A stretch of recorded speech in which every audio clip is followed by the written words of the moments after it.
റംല അഫാനെ കയ്യിലെടുക്കാൻ ശ്രമിച്ചെങ്കിലും ആ കുട്ടി പെട്ടെന്ന് അവളുടെ പിടിയിൽ നിന്നും കുതറിമാറി സൈബയുടെ അരികിലേക്ക് തന്നെ ഓടി ഒളിച്ചു. മോനെ, ഇങ്ങോട്ട് വാടാ. റംല വീണ്ടും അവനെ സ്നേഹത്തോടെ വിളിച്ചു. ആരാ നിങ്ങൾ? എന്തിനാ എന്റെ മോനെ പിടിച്ചു വലിക്കുന്നത്? സൈബ അതീവ ദേഷ്യത്തോടെ അവളെ നോക്കി ചോദിച്ചു. നിന്റെ മോനോ? അവനെങ്ങനെയാ നിന്റേതാകുന്നത്? ഞാൻ പ്രസവിച്ച എന്റെ മോനെ അവൻ. റംല പുച്ഛത്തോടെ മറുപടി നൽകി. അവളുടെ വാക്കുകൾ കേട്ട സൈബ ഒരു നിമിഷം ആകെ സ്തംഭിച്ചു പോയി. താൻ സ്വന്തം മകനായി വളർത്തുന്ന അഫാന്റെ യഥാർത്ഥ ഉമ്മയാണ് മുന്നിൽ നിൽക്കുന്നതെന്ന് അവൾക്ക് വിശ്വസിക്കാനായില്ല. മോനെ, അഫാനെ, നിന്റെ ഉമ്മയാടാ ഞാൻ. മോൻ ഇങ്ങോട്ട് വാ. റംല വീണ്ടും കൈനീട്ടിയെങ്കിലും അഫാൻ അത് ഗൗനിക്കാതെ സൈബയെ തന്നെ മുറുകെ പിടിച്ചു നിന്നു. അഫാൻ വിമുഖതയോടെ മുഖം തിരിച്ചു. താൻ പ്രസവിച്ച കുഞ്ഞ് തന്നെ തിരിച്ചറിയാതെ മറ്റൊരു സ്ത്രീയെ കെട്ടിപ്പിടിച്ചു നിൽക്കുന്നത് കണ്ട റംലയുടെ മുഖം വിളറി വെളുത്തു. സൈബ അതീവ സങ്കടത്തോടെയാണെങ്കിലും അഫാനെ തന്റെ മാറോട് ചേർത്ത് പിടിച്ചു. നീ എല്ലാം ഉപേക്ഷിച്ചു പോയതല്ലേ റംല? പിന്നെ എന്തിനാ ഇപ്പൊ ഇങ്ങോട്ട് കയറി വന്നത്? ഇറങ്ങി പോകാൻ നോക്ക്. ഉമ്മ അവളെ പുച്ഛത്തോടെ നോക്കി പറഞ്ഞു. ഞാൻ എങ്ങോട്ട് പോകാനാ? ഇത് എന്റെ ഭർത്താവിന്റെ വീടാ. എന്റെ മകൻ ഇവിടെയുള്ളപ്പോ ഞാൻ എന്തിനു മാറി നിൽക്കണം? റംല തർക്കിച്ചു. ഇത്രയും ചെറിയ കുഞ്ഞിനെ ഉപേക്ഷിച്ച് സ്വന്തം സുഖം തേടി പോയവളല്ലേ നീ? ഇപ്പോഴാണോ നിനക്ക് ഭർത്താവിനെയും മകനെയും ഓർമ്മ വന്നത്? ഉമ്മ വിടാതെ ചോദിച്ചു. എന്റെ മോന്റെ രണ്ടാനമ്മയല്ലേ ഈ നിൽക്കുന്നത്? അഷ്റഫിന്റെ ഭാര്യയാണെങ്കിലും അവൾക്കിപ്പോ മറ്റൊരു കുഞ്ഞില്ലേ? അങ്ങനെയുള്ള ഒരാൾക്ക് എങ്ങനെയാണ് എന്റെ മകനെ സ്നേഹിക്കാൻ കഴിയുക? അതറിഞ്ഞുകൊണ്ട് തന്നെയാണ് ഞാൻ വന്നത്. സൈബയെ ചൂണ്ടി റംല ആക്രോശിച്ചു. സൈബ അവന് രണ്ടാനമ്മയല്ല, പെറ്റമ്മയേക്കാൾ നന്നായി അവൾ അവനെ നോക്കുന്നുണ്ട്. അതുകൊണ്ടാണ് നിന്നെ തിരിച്ചറിയാതെ അവൻ അവളുടെ അടുത്തേക്ക് ഓടിപ്പോയത്. ഉമ്മ സൈബയെ ചേർത്ത് പിടിച്ച് മറുപടി നൽകി. നിങ്ങളുടെ മുന്നിലൊക്കെ ഇവൾ സ്നേഹം അഭിനയിക്കുമായിരിക്കും, പക്ഷെ ഉള്ളിൽ എന്താണെന്ന് ആർക്കറിയാം? റംല തന്റെ വിഷൻ ചീറ്റി. സൈബയെ ഞങ്ങൾക്ക് നന്നായി അറിയാം. അവൾ ഒരിക്കലും അഫാനോട് മോശമായി പെരുമാറില്ല. അതിനുള്ള തെളിവത നിന്റെ മുന്നിൽ നിൽക്കുന്ന ആ കുട്ടി തന്നെയാണ്. ഉമ്മ പറഞ്ഞു. മോനെ അഫാനെ, ഈ ഉമ്മയുടെ അരികിലേക്ക് വാടാ. റംല വീണ്ടും അഫാനെ മാടി വിളിച്ചു. നിങ്ങൾ എന്റെ ഉമ്മയൊന്നുമല്ല, ഇതാണ് എന്റെ ഉമ്മ. അഫാൻ സൈബയെ മുറുക്കി പിടിച്ചുകൊണ്ട് ഉറച്ച സ്വരത്തിൽ പറഞ്ഞപ്പോൾ സൈബ ഒരു ചെറു പുഞ്ചിരിയോടെ റംലയെ നോക്കി. ആ വാക്കുകൾ റംലയെ ശരിക്കും പ്രകോപിപ്പിച്ചു. മോനെ, അവൾ നിന്റെ രണ്ടാനമ്മയാണ്. നിന്നെ പ്രസവിച്ച നിന്റെ യഥാർത്ഥ ഉമ്മ ഞാനാണ്. റംല ദേഷ്യത്തോടെ വിളിച്ചു പറഞ്ഞു. അല്ല, അഫാൻ വീണ്ടും തറപ്പിച്ചു പറഞ്ഞു. റംല, നീ വെറുതെ കുഞ്ഞിനെ വിഷമിപ്പിക്കാതെ വന്നതുപോലെ തന്നെ തിരിച്ചു പോകാൻ നോക്ക്. അതായിരിക്കും നിനക്ക് നല്ലത്. ഉമ്മ കർക്കശമായി പറഞ്ഞു. പോകാനോ? ഞാൻ വന്നത് എന്റെ മകനെയും കൊണ്ട് ഇവിടെ താമസിക്കാനാണ്. റംല തന്റെ ഉദ്ദേശം വ്യക്തമാക്കി. ഇവിടെ താമസിക്കാനോ? അഷ്റഫ് എത്തുന്നതിന് മുമ്പ് നീ ഇവിടുന്ന് പോകുന്നതാണ് നിന്റെ ആരോഗ്യത്തിന് നല്ലത്. അവൻ നിന്നെ കണ്ട എന്താകും സംഭവിക്കാന്ന് ഞാൻ പ്രത്യേകം പറയേണ്ടതില്ലല്ലോ. ഉമ്മ മുന്നറിയിപ്പ് നൽകി. അവൻ വരട്ടെ. അവനെ കാണാൻ തന്നെയാണ് ഞാനും കാത്തിരിക്കുന്നത്. ഒന്നുകിൽ എന്റെ മകനെ എനിക്ക് വിട്ടുതരട്ടെ, അല്ലെങ്കിൽ എന്നെ കൂടെ ഇവിടെ താമസിപ്പിക്കട്ടെ. ഇതിലേതാണ് വേണ്ടതെന്ന് അയാൾ തന്നെ തീരുമാനിക്കട്ടെ. റംല വെല്ലുവിളിച്ചു. ഇതൊക്കെ കേട്ട് സൈബ എന്തു പറയണമെന്നറിയാതെ നിസ്സഹയായി അവിടെ നിന്നു. ഞങ്ങളുടെ ആ പഴയ മുറി ഇപ്പോഴും അവിടെ തന്നെ ഉണ്ടല്ലോ. എങ്കിൽ ഞാനൊന്ന് ഫ്രഷ് ആവട്ടെ എന്ന് പറഞ്ഞുകൊണ്ട് റംല തന്റെ ബാഗുമായി നേരെ അഷ്റഫിന്റെ മുറിയിലേക്ക് നടന്നു. റംല ആ മുറിയിലേക്ക് കയറുന്നത് കണ്ടപ്പോൾ സൈബയുടെ ഉള്ളിൽ പഴയൊരു വേദന ഇരച്ചു കയറി. മുമ്പ് തന്റെ ജീവിത പങ്കാളിയായിരുന്ന സുബൈറിന്റെ മുറിയിലേക്ക് മറ്റൊരു പെണ്ണ് ഇതുപോലെ അധികാരത്തോടെ കയറിയപ്പോൾ അനുഭവിച്ച അതേ നോവ് അവൾ ഇപ്പോൾ വീണ്ടും അറിഞ്ഞു. നീ ഒന്നുകൊണ്ടും വിഷമിക്കേണ്ട സൈബ. അഷ്റഫ് എത്തിയ അവളെ അവൻ തന്നെ ഇവിടുന്ന് പുറത്താക്കിക്കോളും. ഉമ്മ ആശ്വാസ വാക്കുകളുമായി സൈബയെ സമീപിച്ചു.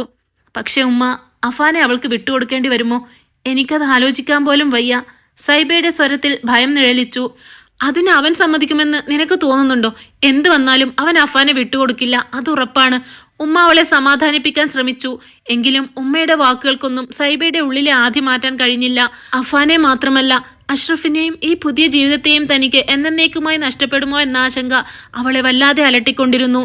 അഷ്റഫിന്റെ കട്ടിലിൽ യാതൊരു മടിയുമില്ലാതെ കിടന്നുറങ്ങുന്ന റംലയെ കണ്ടപ്പോൾ സൈബയുടെ ഉള്ളിൽ സങ്കടവും അമർഷവും ഒരുപോലെ ഇരച്ചു കയറി. എങ്കിലും ഒന്നും മിണ്ടാതെ അവൾ ആ മുറിയിൽ നിന്നും പുറത്തേക്ക് നടന്നു. തന്റെ മകന് വേണ്ടി അഷ്റഫ് പഴയതെല്ലാം മറന്ന് റംലയെ സ്വീകരിക്കുമോ? അങ്ങനെ സംഭവിച്ച ഈ വീട്ടിൽ തന്റെ സ്ഥാനം എന്താകും? താൻ വീണ്ടും തെരുവിലേക്ക് ഇറങ്ങേണ്ടി വരുമോ? ചിന്തകൾ കാടുകയറവേ അവൾ അഷ്റഫിന്റെ വരവിനായി കാത്തുനിന്നു. കുറച്ചു കഴിഞ്ഞപ്പോൾ അഷ്റഫിന്റെ വണ്ടി മുറ്റത്ത് വന്നു നിന്നു. വണ്ടി കണ്ടതും കുട്ടികൾ രണ്ടുപേരും വാപ്പു എന്ന് വിളിച്ചുകൊണ്ട് ആവേശത്തോടെ അങ്ങോട്ടോടി. പക്ഷേ പതിവ് സന്തോഷമൊന്നും സൈബയുടെ മുഖത്തുണ്ടായിരുന്നില്ല. വണ്ടിയിൽ നിന്നും ഇറങ്ങിയ പാടെ അഷ്റഫിന്റെ കണ്ണുകൾ തിരിഞ്ഞത് സൈബയെ ആയിരുന്നു. അവളുടെ മുഖം കണ്ടപ്പോൾ തന്നെ എന്തോ പന്തികേടുണ്ടെന്ന് അയാൾക്ക് മനസ്സിലായി.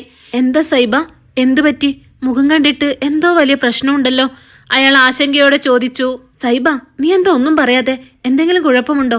നിന്റെ മുഖം എന്താ ഇങ്ങനെ വല്ലാതിരിക്കുന്നത്? അയാൾ അവളുടെ കണ്ണുകളിലേക്ക് നോക്കി ആശങ്കയോടെ ചോദിച്ചു. സൈബ മറുപടിയൊന്നും പറയാതെ ഒന്നുമില്ലെന്ന അർത്ഥത്തിൽ വെറുതെ തലയാട്ടി. പിന്നെ എന്തിനാണ് നീ മുഖം വാടി നിൽക്കുന്നത്? കാര്യം എന്താണെന്ന് വ്യക്തമായി പറ, അയാൾ നിർബന്ധിച്ചു. അന്ന് ആശുപത്രിയിൽ വന്ന് ബഹളമുണ്ടാക്കിയ ആ റംല ഇക്കാന്റെ ഭാര്യയാണോ? അവൾ പെട്ടെന്ന് ചോദിച്ചു. അപ്രതീക്ഷിതമായ ആ ചോദ്യം കേട്ടതും അഷ്റഫ് ഒരു നിമിഷം സ്തംഭിച്ചു പോയി. അത് പിന്നെ ഞാൻ നിന്നെ സങ്കടപ്പെടുത്തണ്ട എന്ന് കരുതിയ അന്ന് പറയാതിരുന്നത്. എങ്കിലും അവൾ എനിക്കിപ്പോൾ പൂർണ്ണമായ അപരിചിതയായ ഒരു സ്ത്രീ മാത്രമാണ്. അയാൾ പതറാതെ മറുപടി നൽകാൻ ശ്രമിച്ചു. അവരിപ്പോ ഇവിടെ എത്തിയിട്ടുണ്ട്.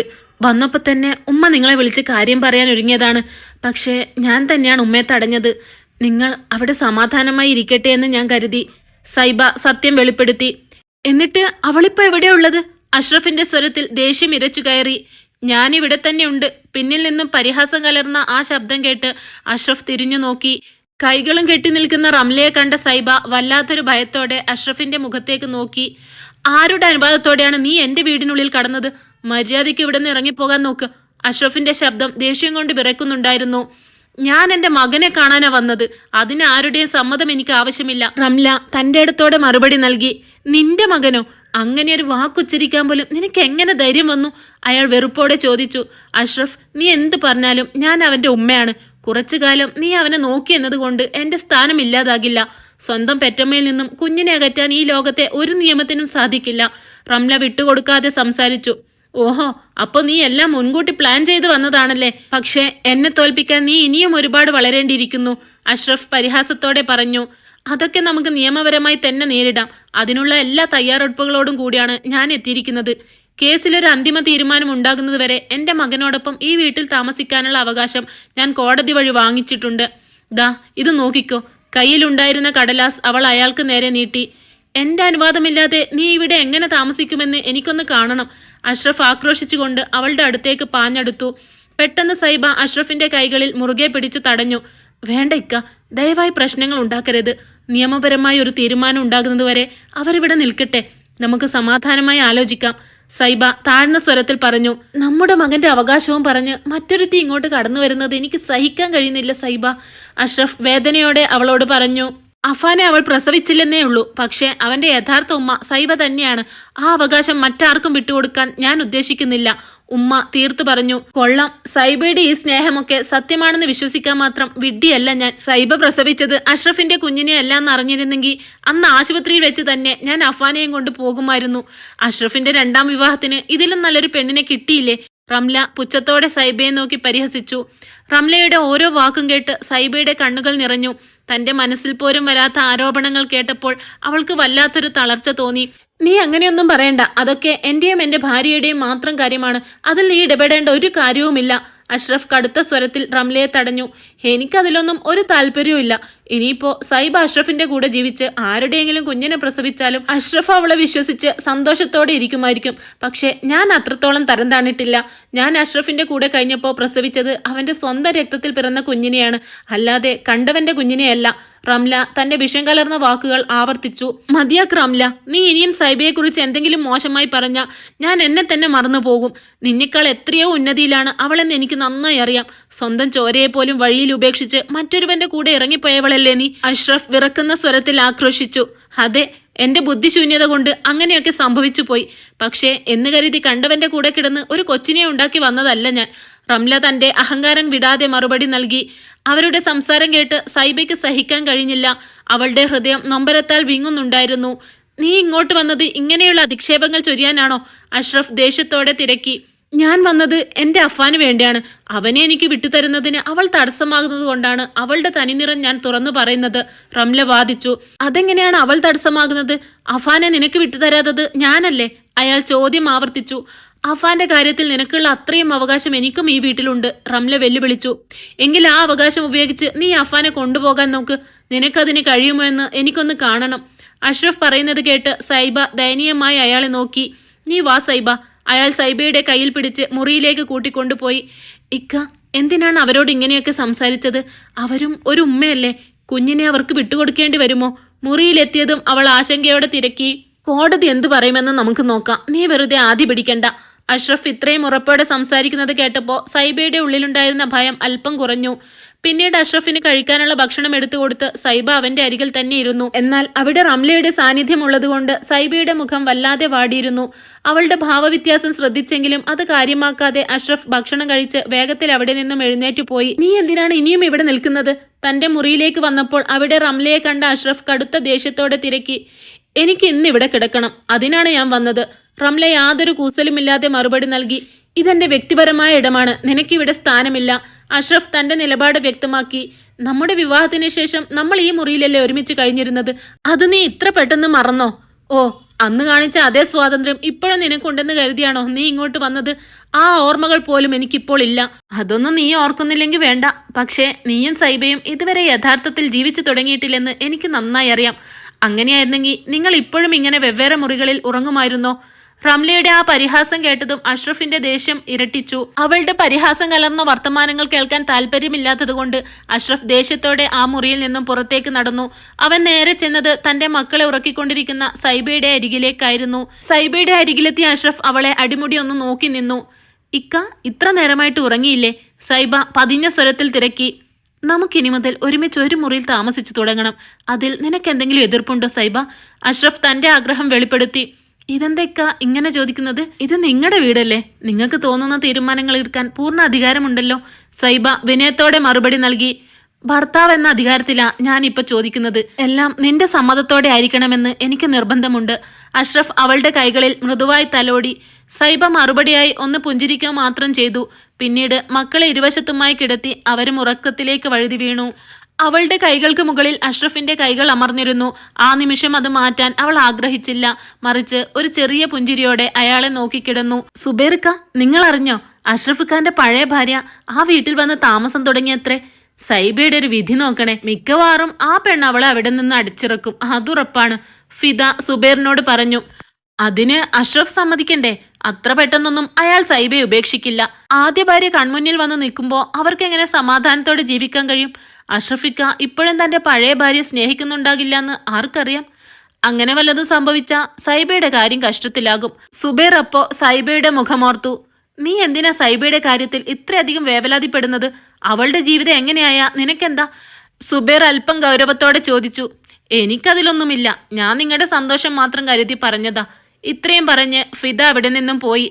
അപ്പുറത്ത് അഷ്റഫിക്ക എവിടെയോ പോകാൻ തയ്യാറായിക്കൊണ്ടിരിക്കുമ്പോഴാണ് റംല മുറിയിലേക്ക് കടന്നു വരുന്നത്. അത് കണ്ടതും അയാൾ കടുത്ത ദേഷ്യത്തോടെ സംസാരിച്ചു. ഒരാളുടെ സ്വകാര്യ മുറിയിലേക്ക് അനുവാദമില്ലാതെ കടന്നു വരുന്നത് വലിയ മര്യാദ കേടാണെന്ന് നിനക്കറിയില്ലേ? അതിന് ഞാൻ നിങ്ങൾക്ക് അന്യൊന്നുമല്ലല്ലോ. ഒരിക്കൽ നമ്മൾ ഒരുമിച്ച് ഈ മുറിയിൽ കഴിഞ്ഞിരുന്നതിന്റെ തെളിവല്ലേ നമ്മുടെ മകൻ അഫാൻ? അത് നിങ്ങൾ മറക്കണ്ട. റംല പരിഹാസത്തോടെ മറുപടി നൽകി. അതിന് നിന്റെ കയ്യിൽ എന്ത് തെളിവാണുള്ളത്? എന്തിനാണ് തെളിവ്? അതെല്ലാവർക്കും അറിയാവുന്ന കാര്യമല്ലേ. ഞാൻ ഈ മുറിയിലേക്ക് വരുന്നത് കണ്ടിട്ടും നിന്റെ പുതിയ ഭാര്യ പോലെ ഒന്നും പറയാത്തത് അതുകൊണ്ടല്ലേ. പിന്നെന്തിനാണ് നീ ഇത്രയധികം ടെൻഷൻ അടിക്കുന്നത്? അഫാന്റെ അവകാശവും പറഞ്ഞ് നീ ഇങ്ങോട്ട് വന്നതിന്റെ ഉദ്ദേശം എനിക്ക് മനസ്സിലായി. പക്ഷെ അതൊരിക്കലും നടക്കാൻ പോകുന്നില്ല. സൈബ നിന്നെ തടയാത്തത് അവൾക്ക് എന്നെ അത്രയധികം വിശ്വാസമുള്ളത് കൊണ്ടാണ്. അഷ്റഫിക്ക തന്റെ നിലപാട് വ്യക്തമാക്കി. സാരമില്ല, സൈബ തനിയെ നിന്റെ ജീവിതത്തിൽ നിന്ന് ഒഴിവായി തന്നോളൂ. അതുവരെ കാത്തിരിക്കാൻ ഞാൻ തയ്യാറാണ്. റംല വെല്ലുവിളിച്ചു. ഞാൻ നിന്നെ വിവാഹം കഴിച്ചതിനോ നീ എനിക്കൊരു മകനെ പ്രസവിച്ചു തന്നതിനോ നിന്റെ കയ്യിൽ എന്തെങ്കിലും രേഖയുണ്ടോ? ഉണ്ടെങ്കിൽ മാത്രം നീ ഇവിടെ നിന്നാൽ മതി. അഷ്റഫ്, നമ്മൾ നിയമപരമായി വേർപിരിഞ്ഞിട്ടില്ല. നിയമത്തിന് മുന്നിൽ ഇപ്പോഴും നമ്മൾ ദമ്പതികളാണ്. എന്നെ മറച്ചുവെച്ച് നീ മറ്റൊരു വിവാഹം കഴിച്ചതിന് നിനക്കെതിരെ കേസ് കൊടുക്കാൻ എനിക്ക് സാധിക്കും. റംല ഗൗരവത്തിൽ പറഞ്ഞു. ഓഹോ, അതിനൊക്കെ നിനക്ക് സാധിക്കോ? അഷ്റഫ് പരിഹാസത്തോടെ ചോദിച്ചു. വേണ്ടി വന്നാ ഞാൻ അത് ചെയ്തു കാണിക്കും. എന്നെ തോൽപ്പിക്കാൻ വേണ്ടിയാണ് നീ ഇപ്പോൾ സൈബയുമായി അടുക്കുന്നതെന്ന് എനിക്ക് നന്നായി അറിയാം. അതുകൊണ്ട് എന്റെ മുന്നിൽ വെച്ച് നീ ഈ അഭിനയമൊന്നും വേണ്ട. റംല കടുത്ത സ്വരത്തിൽ പറഞ്ഞു. ശരിയാണ്, ഞാനും സൈബയും തമ്മിൽ ഇതുവരെ അങ്ങനെ ഒരു ബന്ധം ഉണ്ടായിട്ടില്ല. പക്ഷേ ഇന്നു മുതൽ ഞങ്ങൾക്കിടയിൽ ഒരു പുതിയ ജീവിതം ആരംഭിക്കാൻ പോവുകയാണ്. അഷ്റഫ് തന്റെ തീരുമാനം വ്യക്തമാക്കി. അതൊക്കെ നിന്റെ ഇഷ്ടം. പക്ഷേ അതിനു മുമ്പ് ഒരു കാര്യം നീ ഓർക്കുന്നത് നല്ലതാണ്. ഞാൻ ഇപ്പോഴും നിയമപരമായി അഷ്റഫിന്റെ ഭാര്യ തന്നെയാണ്. റംല ഓർമ്മിപ്പിച്ചു. ഭാര്യയോ? നിന്നെ കൊണ്ടുപോയവന് നിന്നെ മടുത്തോ? അതോ നിനക്ക് അവനെ മടുത്തോ? അഷ്റഫ് രൂക്ഷമായി പരിഹസിച്ചു. അതൊരു യഥാർത്ഥ സ്നേഹമാണെന്ന് കരുതിയാണ് ഞാൻ കൂടെ ഇറങ്ങിപ്പോയത്. പക്ഷേ അവന് ഞാൻ മാത്രമല്ല, വേറെയും ഒരുപാട് സ്ത്രീകളുമായി ബന്ധമുണ്ടായിരുന്നു. അഷ്റഫിന്റെ സഹതാപം പിടിച്ചു പറ്റാനെന്ന വണ്ണം റംല ദയനീയമായി പറഞ്ഞു. അവിഹിത ബന്ധങ്ങൾ തേടി പോകുന്നവരുടെയൊക്കെ ഗതി ഇത് തന്നെയാണ്. അന്ന് നീ ആശുപത്രി വന്നപ്പോ ഗർഭിണിയായിരുന്നല്ലോ. എവിടെ ആ കുഞ്ഞ്? അഷ്റഫിന്റെ ആ ചോദ്യം കേട്ടതും റംല ഒരു നിമിഷം പകച്ചുപോയി. അത് അബോഷനായിപ്പോയി. അവൾ വിക്കി വിക്കി മറുപടി നൽകി. അതങ്ങ് ആയതാണോ അതോ നീ ആക്കിയതാണോ? അഷ്റഫ് സംശയത്തോടെ അവളെ നോക്കി. ഷാഹിദ് എന്നെ ഉപേക്ഷിച്ചതോടെ എനിക്ക് വേറെ വഴികളില്ലാതെയായി. റംല തന്റെ ഗതികേട് വിവരിക്കാൻ ശ്രമിച്ചു. അപ്പൊ നിന്റെയൊക്കെ സ്വാർത്ഥതയ്ക്ക് വേണ്ടി ആ പാവം കുഞ്ഞിനെ ഇല്ലാതാക്കി അല്ലേ? അത്രയ്ക്കും ക്രൂരത ഇപ്പോഴും നിന്റെ ഉള്ളിലുണ്ടോ? പണ്ടൊരിക്കെ എന്റെ കുഞ്ഞിനെ നശിപ്പിക്കാൻ നോക്കിയവളല്ലേ നീ. നീ നാളെ എന്റെ മകൻ അഫാന്റെ ജീവന് ഭീഷണിയാകില്ല എന്ന് ഞാൻ എങ്ങനെ വിശ്വസിക്കും? അഷ്റഫ് രോഷത്തോടെ ചോദിച്ചു. റംല, നിന്റെ നാടകങ്ങൾ ഇവിടെ ചെലവാകില്ല. വന്നതുപോലെ തന്നെ നീ ഇവിടുന്ന് മടങ്ങിപ്പോകുന്നതാണ് നിനക്ക് നല്ലത്. അയാളുടെ വാക്കുകൾ ഒരു ചാട്ടുളി പോലെ അവളുടെ ഉള്ളിൽ തറച്ചു. അവർ മുറിക്കുള്ളിൽ ഇത്രയും സമയം എന്ത് സംസാരിക്കാവും? റംലയുടെ സാന്നിധ്യം ഇക്കയുടെ മനസ്സിൽ പഴയ ഓർമ്മകൾ ഉണർത്തുമോ? ഒരുപക്ഷെ എനിക്ക് ഈ വീട്ടിൽ ഇനി സ്ഥാനമുണ്ടാകില്ലേ? മകനെ മടിയിലിരുത്തിക്കൊണ്ട് സൈബ ഓരോന്ന് ചിന്തിക്കുകയായിരുന്നു. അവളുടെ നോട്ടം ആ അടഞ്ഞ വാതിലിൽ തന്നെ തറച്ചു നിന്നു. നേരം വൈകുന്തോറും അവളുടെ ഹൃദയമിടിപ്പ് കൂടി വന്നു. ഒടുവിൽ അഷ്റഫ് ആ മുറിയിൽ നിന്നും പുറത്തേക്ക് വരുന്നത് കണ്ടപ്പോഴാണ് അവൾക്കൊന്ന് ശ്വാസം നേരെ വീണത്. അവളുടെ മുഖത്തെ ഭയം കണ്ടപ്പോൾ അയാൾക്ക് വല്ലാത്ത വിഷമം തോന്നി. സൈബ, അവൾ ആ മുറിക്കുള്ളിലുള്ളത് നിന്നെ വല്ലാതെ അസ്വസ്ഥമാക്കുന്നുണ്ടല്ലേ? അഷ്റഫ് അവളുടെ അരികിലെത്തി വളരെ ആർദ്രമായി തിരക്കി. അത് സാരമില്ലേക്ക, നിങ്ങളുടെ ജീവിതത്തിൽ എന്നേക്കാൾ മുമ്പ് വന്നത് അവരാണല്ലോ. സൈബ സങ്കടം കടിച്ചമർത്തിക്കൊണ്ട് പറഞ്ഞു. നീ അത് തെറ്റായി ചിന്തിക്കുന്നതാണ് സൈബ. എന്റെ ജീവിതത്തിൽ ഇപ്പോ നിനക്ക് മാത്രമാണ് അവകാശമുള്ളത്. അത് ആർക്കും വിട്ടുകൊടുക്കാൻ ഞാൻ ഉദ്ദേശിച്ചിട്ടില്ല. അഷ്റഫ് അവളുടെ കൈകളിൽ മുറുകെ പിടിച്ചുകൊണ്ട് പറഞ്ഞു. അഷ്റഫ് പറഞ്ഞത് കേട്ട് സൈബയുടെ മുഖത്ത് ചെറിയൊരു പുഞ്ചിരി വിരിഞ്ഞു. പിന്നെ ഞാൻ അവളോട് ഒരു കാര്യം കൂടി പറഞ്ഞിട്ടുണ്ട്. ഇന്നു മുതൽ നമ്മൾ ഒരേ മുറിയിൽ തന്നെയായിരിക്കും കിടക്കുന്നത്. ഇക്ക അത്... സൈബ എന്തോ പറയാൻ തുടങ്ങിയെങ്കിലും അയാൾ തടഞ്ഞു. നിനക്കതിൽ എന്തെങ്കിലും വിയോജിപ്പുണ്ടോ സൈബ? അഷ്റഫ് സ്നേഹത്തോടെ ചോദിച്ചു. അവൾ മറുപടിയൊന്നും പറയാതെ പുഞ്ചിരിയോടെ തലയാട്ടി. അഷ്റഫ് ഒരാശ്വാസത്തോടെ അവിടെ നിന്നും മാറിയതും റംല കടുത്ത ദേഷ്യത്തോടെ സൈബയുടെ അരികിലേക്ക് വന്നു. സൈബ, അഷ്റഫ് നിന്നോട് കാണിക്കുന്ന ഈ സ്നേഹം വെറും അഭിനയമാണെന്ന് എനിക്ക് നന്നായി അറിയാം. വേറൊരാളുടെ ഭാര്യയായി ജീവിച്ച് അയാളുടെ അനിയന്റെ കുഞ്ഞിനെ പ്രസവിച്ച നിന്നെ സ്നേഹിക്കാൻ അഷ്റഫിന് ഒരിക്കലും കഴിയില്ല. റംല വിഷം കലർന്ന വാക്കുകൾ പുറത്തെടുത്തു. എന്നാൽ അവളോട് തർക്കിച്ചിട്ട് കാര്യമില്ലെന്ന് കണ്ട സൈബ ഒന്നും മിണ്ടാതെ അടുക്കളയിലേക്ക് നടന്നു. നീ നോക്കിക്കോ, നിന്റെ അടുത്ത് നിന്നും അഷ്റഫിനെ ഞാൻ തിരിച്ചു പിടിച്ചിരിക്കും. അതിനി അധിക ദിവസങ്ങൾ വേണ്ടിവരില്ല. റംല അവൾക്ക് പിന്നാലെ നോക്കി പുച്ഛത്തോടെ ചിന്തിച്ചു. അല്പം കഴിഞ്ഞ് റംല അഫാന്റെ അരികിലെത്തി. എടാ, നിനക്കെന്നെ ഒന്ന് ഉമ്മാന്ന് വിളിച്ചാൽ എന്താ? നിന്നെ പ്രസവിച്ചത് ഞാനാണ്, ആ സൈബയല്ല. അവൾ കുഞ്ഞിനോട് ദേഷ്യപ്പെട്ടു. അഫാൻ ഇത് കേട്ടതും ഭയക്കുന്നതിനു പകരം ടേബിളിലിരുന്ന വെള്ളമെടുത്ത് അവളുടെ മേലേക്ക് കമിഴ്ത്തി. കുഞ്ഞിന്റെ ഈ കുസൃതി കണ്ട് സൈബയും അഷ്റഫിന്റെ ഉമ്മയും അവിടെ ഓടി വന്നു. റംലയുടെ വസ്ത്രം നനഞ്ഞത് കണ്ടപ്പോൾ തന്നെ അവിടെ എന്താണ് സംഭവിച്ചതെന്ന് സൈബയ്ക്ക് പിടികിട്ടി. അഫാൻ, നീ എന്തിനാ ഇങ്ങനെയൊരു കുസൃതി കാണിച്ചേ? നിന്നെ പ്രസവിച്ച ഉമ്മയല്ലേ ഇത്? സൈബ അഫാനെ ശാസിക്കുന്നത് പോലെ ചോദിച്ചു. ഇതൊന്നും ഇവൻ സ്വയം ചെയ്യുന്നതല്ല. ഇതെല്ലാം നീ തന്നെ പറഞ്ഞു പഠിപ്പിച്ചു വിട്ടതാണെന്ന് എനിക്ക് നന്നായി അറിയാം. എന്റെ മുന്നിൽ വെച്ച് ഇനി ഈ നാടകമൊന്നും കളിക്കണ്ട. റംല ദേഷ്യത്തോടെ സൈബയ്ക്ക് നേരെ തട്ടിക്കയറി. സൈബയ്ക്ക് അതിന്റെ ഒന്നും ആവശ്യമില്ല. നിന്റെ സ്വഭാവം എന്താണെന്ന് ആർക്കും കണ്ടാൽ ഉടനെ മനസ്സിലാകും. അഷ്റഫിന്റെ ഉമ്മ അവിടേക്ക് വന്ന് റംലയ്ക്ക് മറുപടി നൽകി. ഉമ്മയുടെ വാക്കുകൾ കേട്ടതും റംല കടുത്ത രോഷത്തോടെ അവിടെ നിന്നും എഴുന്നേറ്റു. നീയല്ലല്ലോ ഇവരെ വളർത്തിയത്, സൈബയല്ലേ. അതുകൊണ്ട് ഇവന്റെ സ്വഭാവത്തിൽ അവളുടെ ഗുണങ്ങളെ ഉണ്ടാവൂ. നിന്നെപ്പോലെ ആകില്ലെന്ന് ഞങ്ങൾക്ക് ഉറപ്പാണ്.